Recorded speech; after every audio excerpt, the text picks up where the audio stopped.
A Little Golden Book, Tiny Toon Adventures, The Adventures of Buster Hood. After school one day, Buster Bunny was walking home through the forest when he saw a strange crowd of ragged peasants. They were shouting, "Long live Buster Hood! Save us from the evil king!" "Gadzooks," said a pretty maid who looked an awful lot like Shirley the Loon. "Does not Buster Hood look very tight?" "What is people?" wondered Buster. "Why are they dressed so funny?" Then he looked down and saw that he was wearing strange clothes too. "Come to think of it, why am I dressed so funny?" Buster asked peasants, "Who is Buster Hood?" Do you not know the legend?" said Fat Friar Hampden. Buster fidgeted with his cap. "No," he said. "History is not one of my best classes. Indeed, you are Buster Hood of Plywood Forest," cried the fair maid Bobs. "You take from the rich and give to the poor, and we are your loony crew." "Cool," said Buster Hood. "But do I have to wear these silly tights?" "Yes, and you will need this too," said Maid Bobs, handing Buster a bow and a quiver of arrows. "Sheriff Plunky Dog is trying to capture you." Suddenly Scout Sneezer ran into the clearing. "Sheriff Plunky Dog and his men are riding this way," he cried. "Into the trees!" commanded Buster Hood. As soon as Sheriff Plunky Dog and his men reached the thick woods, Buster Hood's first arrow flew straight to its mark. "Why me?" shrieked the sheriff. Buster Hood gave a signal, and Scout Sneezer sneezed one of his mighty sneezes to knock the evil knights off their horses. Buster Hood emptied the gold from Sheriff Plunky Dog's saddlebags. "I hereby take back this unfair tax money," he declared. "It will be returned to the poor people of Plywood." "You will pay for this, Buster Hood," said the sheriff, as he and his men jumped back on his horses and rode off. Then there was a great feast in Buster Hood's camp to celebrate the victory. The fair maid Bobs played a lute and sang a ballad about Buster Hood's heroism. "Swift as an arrow, brave to his marrow, he fights for our rights, and looks great in tights." Meanwhile, in his castle, King Montana Max roared at the Sheriff Plunky Dog of Nottingham. "You lost all the tax money we took from the poor people." "I was ambushed by Buster Hood," Sheriff Plunky Dog explained. "See that? It doesn't happen again," King Monty thundered. "Or I will have your feathers for the royal duster."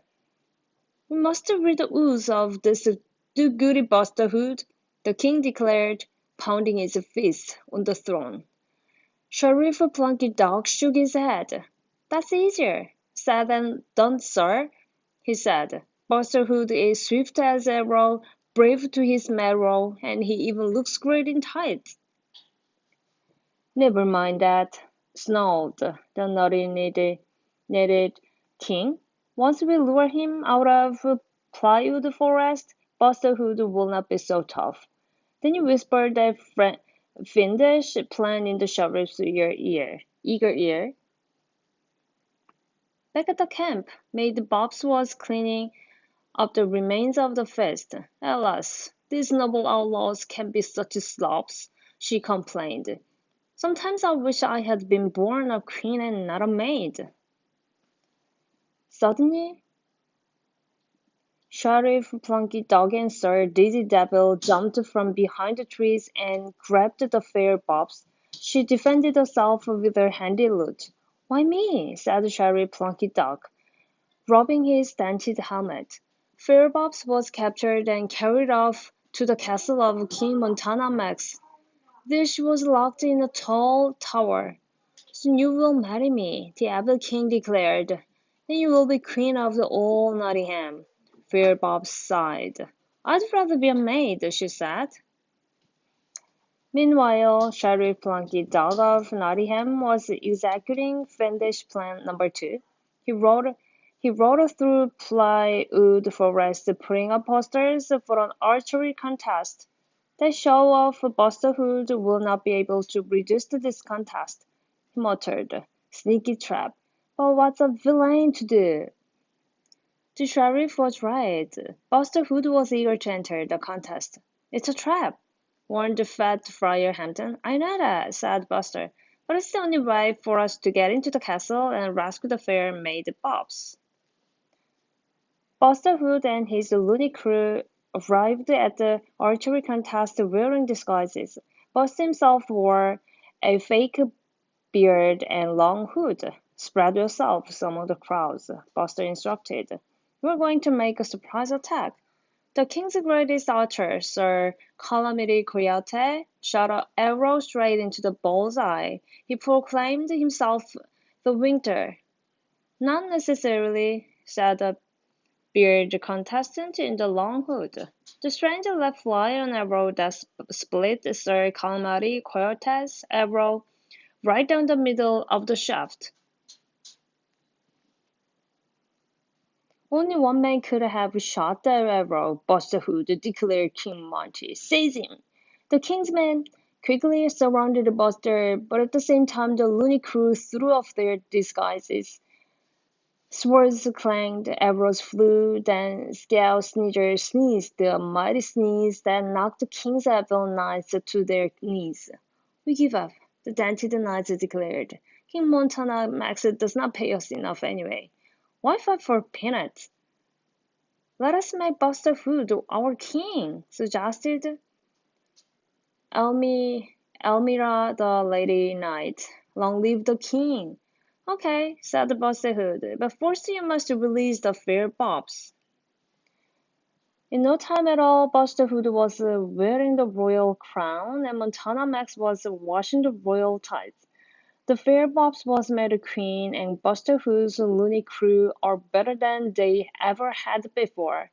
Being king was fun for a while, but Buster Hood missed the things he was used to, like carrot shakes and pizza. Besides, he was sick of wearing tights. How can I get out of being king? Wondered Buster Hood as he paced up and down the throne room. Suddenly, Buster felt someone shaking him. He had fallen asleep over his history book. Bob's Bunny was impatient. Come on, Buster, she said. You have to go home and write that paper on medieval life for school. I know, fair Bobs, admitted Buster Bunny with a yawn. But indeed, I know exactly what to write.